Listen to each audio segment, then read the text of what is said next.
Bismillahirrahmanirrahim. Assalamualaikum warahmatullahi wabarakatuh. Warahmatullahi wabarakatuh. Selamat pagi anak-anakku semuanya. Selamat pagi Pak Guru. Gimana kabarnya? Sehat semua? Alhamdulillah baik, Luar Pak. biasa. Allahu Akbar. Ada yang tidak masuk, anak-anak? Pak Ketua, Pak Guru, Mas Ketua, Mas Abdul Muthalib tadi izin ke kamar mandi, Pak. Kamar mandi, ya, kalau ke kamar mandi itu bukan nggak masuk bagi izin. Ini, kalau Bapak bilang hai, jawabnya halo. Kalau Bapak bilang halo, jawabnya hai. Hai. Halo. Halo. Hai. Ya, terima kasih. Nah, sebelum kita melaksanakan pelajaran, alangkah baiknya kita berdoa dulu dipimpin oleh Aisyah. Silakan Aisyah baca doa. Bismillahirrahmanirrahim. Bismillahirrahmanirrahim. Wabil Islam dina wa Muhammadin nabiyyan wa rasulah. Rabbi zidni ilma warzuqni fahma. Amin. Amin. Untuk kita sebagai warga negara yang baik, sebagai pelajar yang baik, alangkah sebagai untuk menumbuhkan rasa nasionalisme kita dan patriotisme kita, alangkah kita menyanyikan lagu nasional kita. Akan kita nyanyikan adalah lagu Halo Halo Bandung yang akan dipimpin oleh Syarifah. Syarifah pimpin. Kita akan menyanyikan lagu Halo Halo Bandung. Oh, halo Bandung, Ibu kota periangan. Halo, halo Bandung, kota tenang-tenang. Sudah kita berjumpa sekarang menjadi lautan api. Mari berebut kembali. Terima kasih anak-anakku semua yang cantik-cantik dan ganteng-ganteng. Terima kasih Bapak. Nah, kita sekarang akan membahas tentang yang akan kita pelajari adalah konsep fikih dan ruang lingkup fikih. Tapi sebelum itu Bapak akan bertanya dulu, siapa yang tahu apa itu fikih? Fikih itu aturan. Ya, terima kasih. Apa itu syariah? Ya, gitu. Syariah. Ada yang tahu? Yang akan kita pelajari adalah pengertian dan ruang lingkup fikih. Tapi apa itu tujuan pembelajaran kita supaya kita memahami apa itu fikih atau apa itu ruang lingkup fikih, yaitu yang akan kita pelajari adalah menganalisis konsep fikih dan sejarah perkembangannya agar tumbuh keyakinan dan kesadaran dalam beribadah. Jadi fikih, kita mempelajari fikih itu supaya kita tahu cara beribadah kita untuk lebih meyakinkan kesadaran dalam beribadah. Berikut pengertian fikih. Secara bahasa, fikih itu adalah fahmun amin, ya, atau artinya pemahaman yang mendalam. Yaitu apa pemahaman yang mendalam itu? Yang menghendaki pengerahan potensi akal, ya. Pemahaman yang mendalam untuk yang menghendaki pengerahan potensi akal. Kenapa? Fikih asalnya itu dipakai untuk istilah-istilah semua orang yang mempunyai keahlian dalam bidang-bidang tertentu yang secara kalau sekarang istilahnya itu profesional, ya, fikih. Tapi seiring berjalannya waktu, kata fikih di dalam Islam dipakai untuk suatu kajian ilmu, yaitu untuk ilmu-ilmu syariat. Maka orang-orang fakih yang awalnya orang fakih atau yang mengetahui secara mendalam sesuatu secara umum bisa dipakai untuk siapa saja, maka sekarang kata fakih atau fikih dipakai kajian hukum di dalam Islam, yaitu tentang syariat, ya. Menurut Imam Syafi'i, fikih itu apa? Ilmu pengetahuan yang mengenai hukum-hukum syariat yang berdasarkan pada dalil-dalil yang terperinci atau tafsili, itu fikih. Ilmu pengetahuan tentang hukum-hukum syariat. Apa? Tidak bisa disebut fikih kalau tidak ada sandaran hukum. Ya. Ada yang tahu apa itu sandaran hukum? Tidak tahu sandaran hukum kita itu sebagai umat Islam apa? Al-Quran.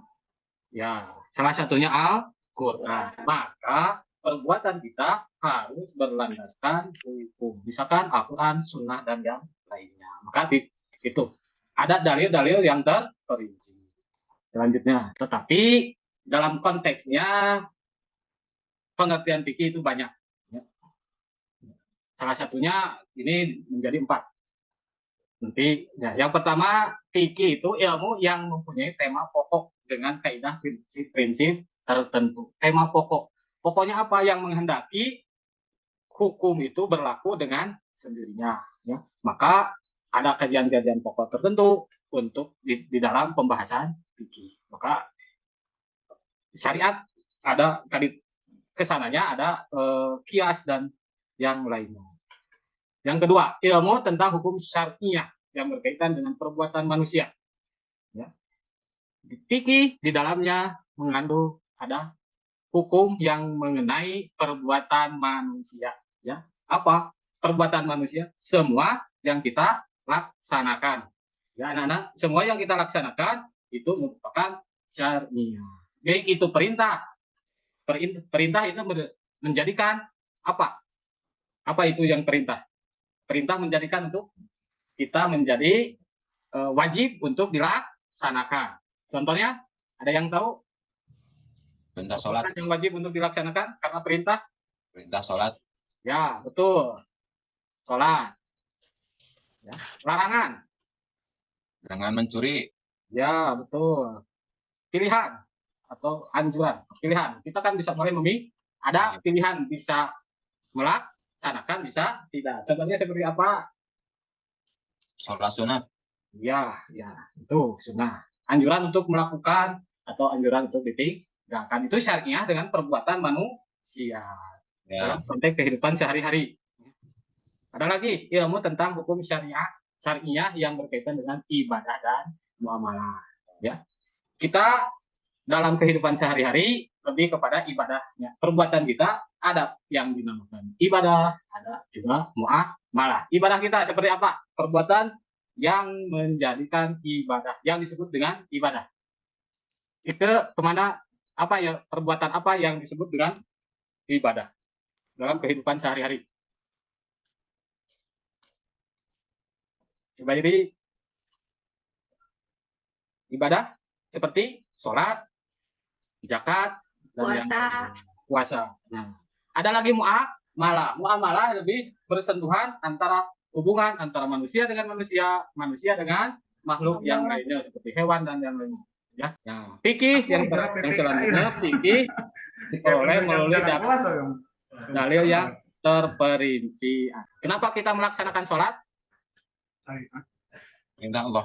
Perintah? Allah. Dari mana kita tahu sholat itu diperintah? Dari Al-Quran. Dari Al-Quran. Adang, coba dalil tentang perintah sholat. Wa aqimus sholata wa atuz zakata warka'u marroki'in. Nah, itu ya. Karena kita tahu bahwa sholat itu diperintah. Apa di dalam Al-Quran? Ya, aqimus sholat wa atuz zakat. Banyak lagi. Terus lagi di dalam hadisnya, shollu kama ra'aitumuni usolli. Ya, sholatlah kalian seperti aku sholat. Ya. Jadi kalau disimpulkan pengertian fikih itu ilmu bil ahkam syar'iyyati amaliyah al-muktasibah min adillatihi tafsiriyah. Jadi ilmu bil ahkam syar'iyyati amaliyah. Jadi ilmu dengan hukum ya, syariah amali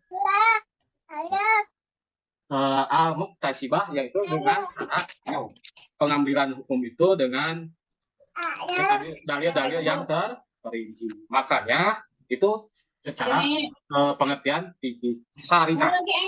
Syariah itu secara bahasa adalah jalan, ya kan? Jalan. Maka Allah mengatur jalan bagi umat muslim sebenarnya bukan untuk umat muslim, tapi untuk semua manusia. manusia. Ya. Nah, jalan Allah telah mengatur jalan dengan turunnya Nabi Muhammad, dengan pedomannya Al-Quran dan Sunnah. Tidak ada sunnah dan dan seterusnya. Makanya para ulama menyimpulkan bahwa pengertian fikih adalah ilmu bil ahkam syar'iyyah bil amaliyah, yang menuntut itu perbuatan manusia, amali, perbuatan. Ruang lingkup fikih secara umum, secara masih secara umum. Ruang lingkup fikih ya, yang terdapat pada ilmu fikih adalah semua hukum yang berbentuk amali untuk diamalkan oleh setiap mukallaf. Jadi tadi menurut pengertian hukum amaliyah itu perbuatan manusia. Jadi segala perbuatan manusia telah dihitung jika seseorang itu telah terkena taklif atau pembebanan. Maka ada juga hukum taklifi, orangnya mukallaf. Yaitu mukallaf apa mukallaf? Orang yang terbebani, Pak. Oh, iya bagus. Orang yang sudah terkena beban, orang yang sudah terkena tanggung jawab. Iya, syariat Islam. Islam. Maka orang yang telah mukallaf terkena taklif sudah dihitung baik amal baiknya maupun amal buruknya. Gimana dengan anak-anak yang melakukan kebaikan seperti sholat, puasa dan yang lainnya? Itu dia tetap kebaikan, dan orang tua yang membimbingnya dia juga mendapat kebaikan dari perbuatan anaknya. Tapi kalau sudah mukallaf maka itu dihitung oleh perbuatannya itu sendiri. Secara umum ruang lingkup fikih ada 4. Ya, yang pertama hukum yang bertalian dengan manusia dengan kholiknya, makhluk dengan kholik, kita dengan sang pencipta. Ya, beribadah. Ibadah kita ada yang mahdoh, ada yang ghair mahdoh. Apa itu ibadah ghair mahdoh? Ibadah mahdoh itu ibadah yang langsung berhubungan dengan Tuhan. Itu. Misalkan sholat langsung, ibadah haji, puasa langsung. Ghair mahdoh itu berbentuknya muamalah. Dan ghair mahdoh lebih banyak dari yang mahdoh. Karena segala perbuatan kita pasti dihitung, baik itu yang baik atau yang buruk. Kedua, hukum-hukum yang bertalian dengan muamalah. Nah, ini muamalah. Muamalah juga banyak. Ya. Apa itu di dalamnya muamalah? Seperti yang telah lalu-lalu dijelaskan, muamalah itu yaitu perbuatan manusia yang berhubungan dengan manusia. Apa saja seperti transaksi itu muamalah, jual beli, tijarah, mujarah, bagaimana kita berhubungan dengan manusia dan itu muamalah. Bagaimana sedekah itu bagian dari muamalah atau perbuatan kita sehari-hari. Izin bertanya Pak Guru, boleh? Boleh. Barusan ada ruang lingkup fikih ada 2, di situ ada kata bertalian. Apakah bertalian itu sama maknanya dengan berkaitan? Bertalian di sini yaitu yang hubungannya. Oh, berarti sama maknanya dengan jadi berkaitan. Berhubungan, berkaitan. Ya, terima kasih. Sebenarnya itu sama saja, yaitu manusia dengan kholik, kita dengan Tuhan. Dengan Allah Subhanahu wa Ta'ala. Ya. Terima kasih Pak Guru. Nah, yang ketiga hukum yang di dalam ruang lingkup fikih secara umum yaitu menerangkan tentang hukum-hukum munakahah. Apa itu munakahah? Pernikahan. Ya.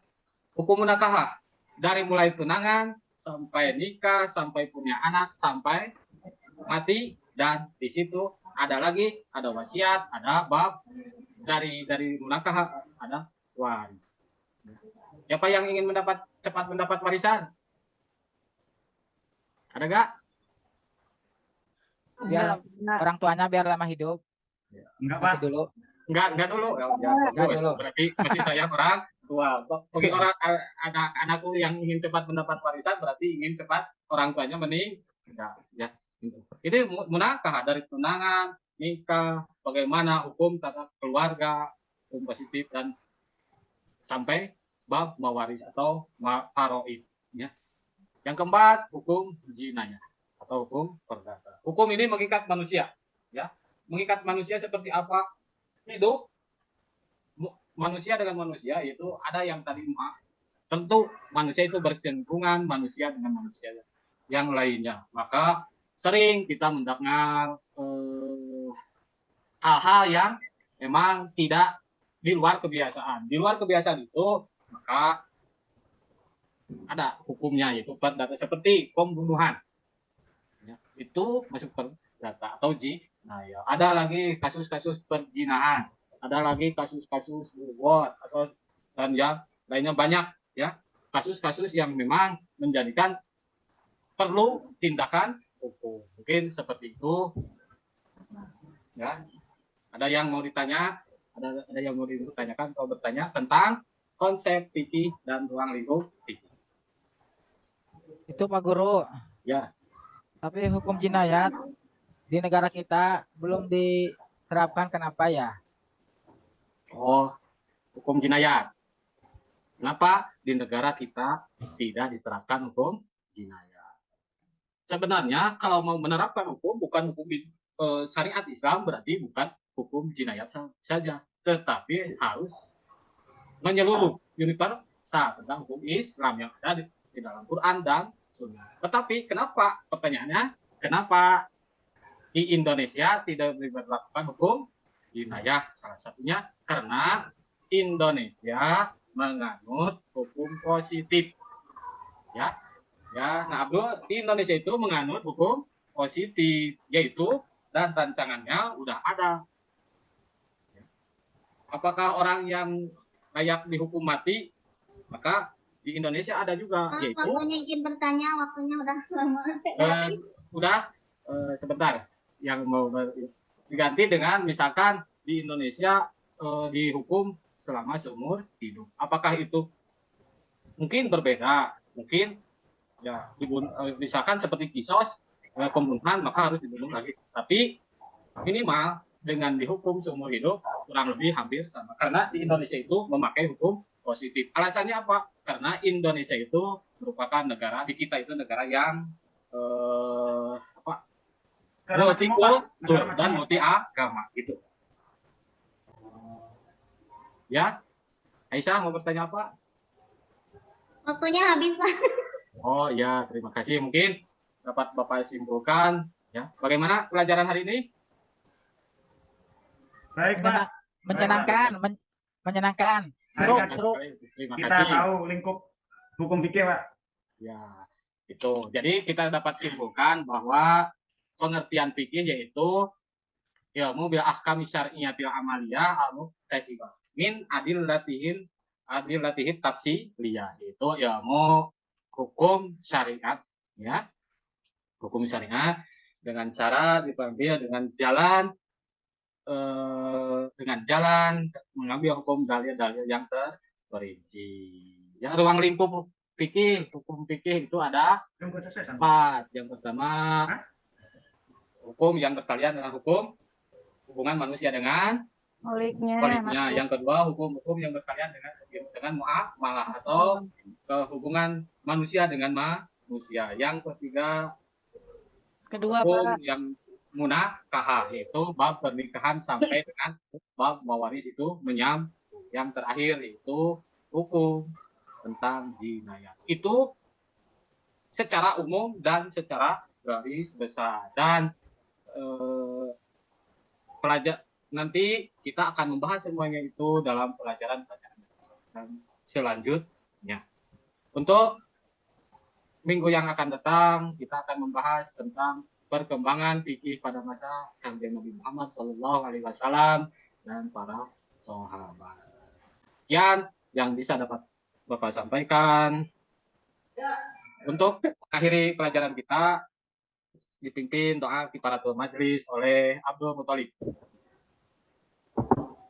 Subhanallah wa bihamdihi, subhanallah wa bihamdika, asyhadu alla ilaha illa anta, astaghfiruka wa atubu ilaih. Sudah Pak Guru. Ya, terima kasih. Mudah-mudahan yang disampaikan oleh Bapak bisa menjadi keberkahan bagi kita dan bisa menerapkan dalam kehidupan sehari-hari. Bismillah wa ni'mal wakil. Wassalamualaikum warahmatullahi wabarakatuh. Waalaikumsalam. Waalaikumsalam warahmatullahi wabarakatuh.